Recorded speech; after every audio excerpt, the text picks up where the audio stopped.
Each year in the United States, hundreds of thousands of people are reported missing. Many of them are quickly located. Some return unharmed. Others, sadly, do not. But then there are the rare and deeply unsettling cases where someone seems to vanish without leaving the faintest trace. These incidents become more than just missing person reports. They evolve into enduring mysteries, haunting communities for decades and stirring speculation that ranges from tragic accidents to something far stranger. What you're about to hear is one of those cases, a story so perplexing, so frustratingly unresolved, that it continues to trouble both investigators and everyday people more than 3 decades later. It is the story of a 12-year-old boy named Jared Negrete, whose disappearance in the summer of 1991 on a popular California mountain trail left behind questions that have never been answered. When most people picture the United States, their minds turn to iconic cities, New York, Los Angeles, Chicago. Skyscrapers, highways, and suburbs define the image. Yet what's often forgotten is that much of the nation remains incredibly wild. Dense forests, sprawling deserts, enormous mountains, and unforgiving canyons are often just a short drive away from even the most populated regions. This closeness to wilderness is both beautiful and dangerous. Many assume that it's only the remotest, unexplored corners of the country where people can vanish. But the unsettling truth is that many of the most baffling disappearances happen near well-marked trails, established campsites, and within reach of civilization.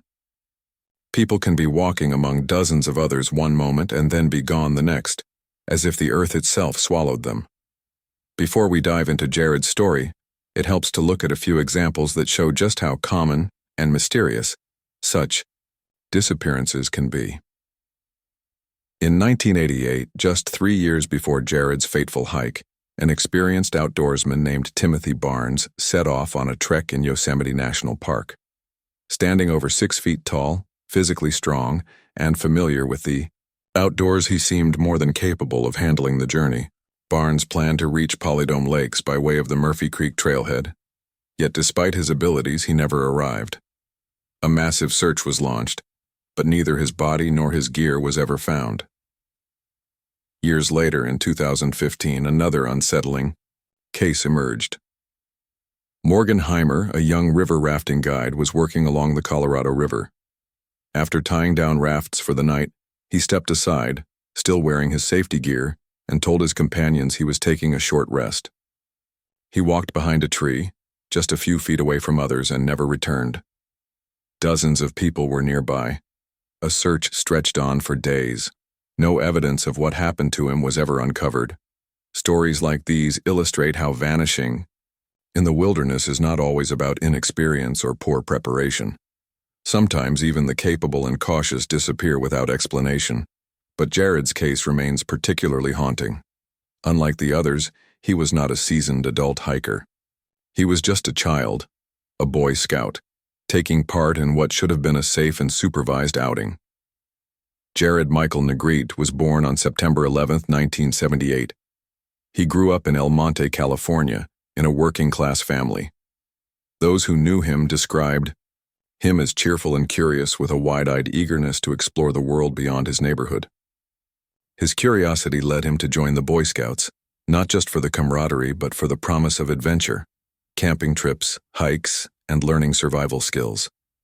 His troop, connected to the Mormon Church, was based at Big Bear Mountain in California and operated much like any other scout group.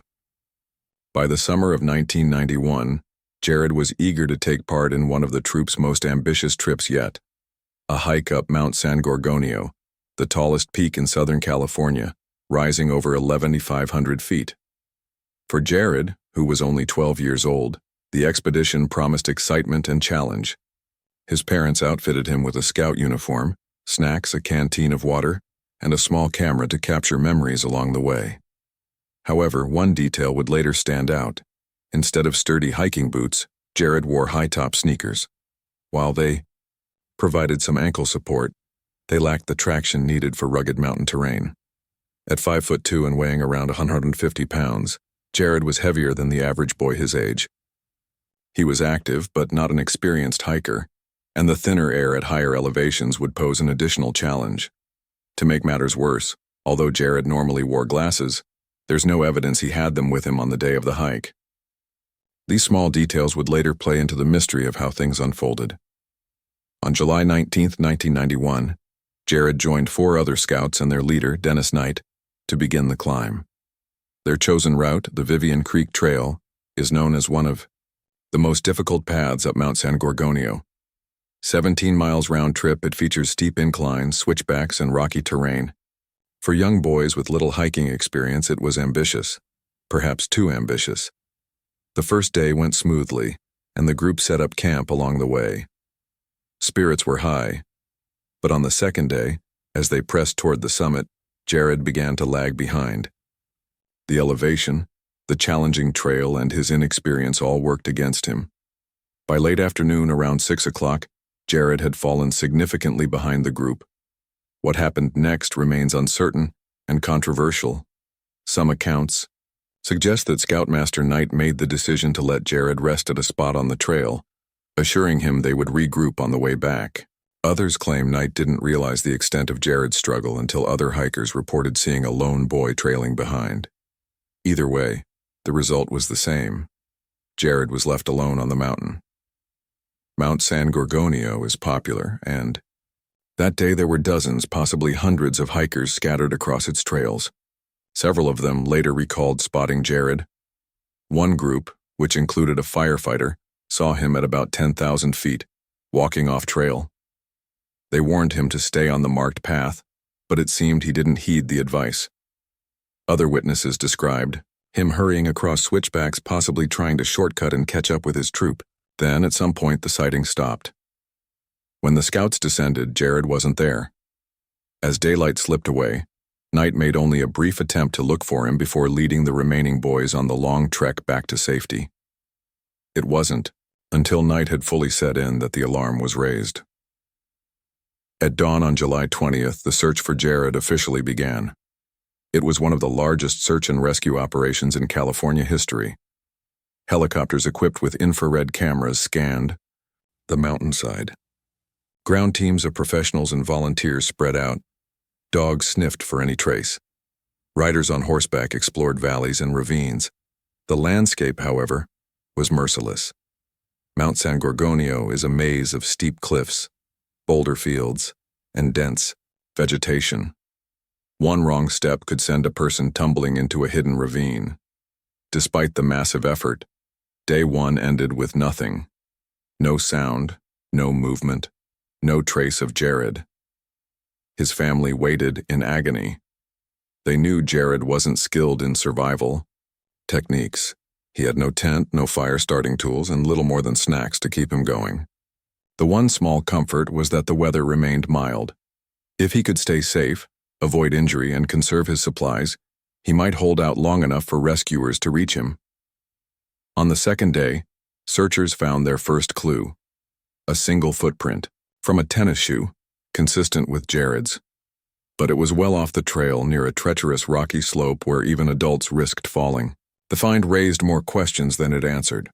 Why had he wandered there? Where had he gone next? Days later, another discovery deepened the mystery. At the bottom of a slope, searchers found Jared's backpack. Inside were candy wrappers, beef, jerky, and most hauntingly, his camera. The film contained 12 photos. 11 were simple landscape shots from earlier in the hike. But the last picture was chilling, a blurry close-up of Jared's own face, captured at night by flash. Only his eyes and nose were visible. Was it accidental? A desperate attempt to use the camera flash as a light? Or was Jared trying to send some kind of message in his final moments? Even more troubling was the fact that he had abandoned his pack, the very item containing food and supplies he needed. Why would a lost child discard his lifeline? And if he dropped it in distress, why wasn't his body found nearby? The search continued for over 2 weeks, eventually involving more than 3,000 people and 45,000 man-hours.